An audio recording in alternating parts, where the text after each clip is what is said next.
राहटगाव येथील मनपा semi English school शाळेत नुकताच एक विशेष शालेय साहित्य वाटप आणि मार्गदर्शन सोहळा उत्साहात पार पडलाय। कैलासवासी सहदेवराव चिंतामणी उईके राहणार राहटगाव यांच्या स्मृतिप्रित्यर्थ नगरसेवक तथा स्थायी समिती सदस्य विनोद तनवैस यांच्या विशेष माध्यमातून या कार्यक्रमाचे आयोजन करण्यात आले होते। या प्रसंगी मनपा महापौर श्रीचंद्र तेजवाणी आणि सभागृह नेते चेतन गावंडे यांच्या शुभ हस्ते शाळेतील विद्यार्थ्यांना शालेय बॅगचे वाटप करण्यात आले।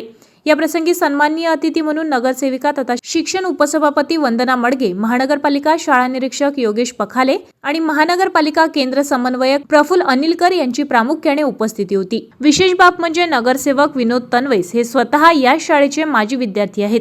ज्या शाळेने आपल्याला शिकवले, घडवले, तिच्या ऋणातून अंशतः उत्तीर्ण होण्यासाठी आणि समाजप्रती आपली कृतज्ञता व्यक्त करण्यासाठी त्यांनी हा उपक्रमाच्या स्वरूपात एक छोटीशी सुरुवात केली आहे। यावेळी बोलताना विनोद तनवैस यांनी भावना व्यक्त केलाय की शाळेला केलेली कोणतीही मदत नसून आपले कर्तव्य आहे।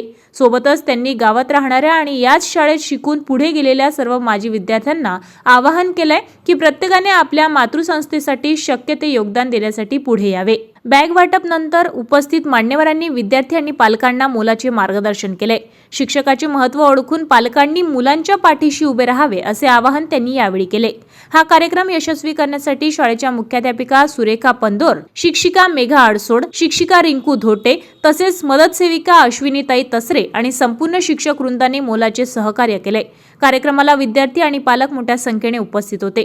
तसेच शाळेत माजी विद्यार्थी डॉक्टर सचिन चर्जन, अधीरजी बेदरकर, पालक विनोद तनवैस, मित्रमंडळासह गावातील इतर अनेक माजी विद्यार्थ्यांनी या कार्यक्रमाला आवर्जून हजेरी लावली होती। माजी विद्यार्थ्यांच्या या अनोख्या पुढाकाराने आणि नगरसेवक विनोद तनवैस यांच्या संवेदनशीलतेचे संपूर्ण गावातून कौतुक होत आहे।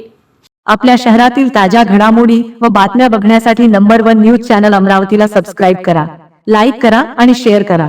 संपर्क करा संपादक नितीन पाटील मुळे। संपर्क क्रमांक 9921589663।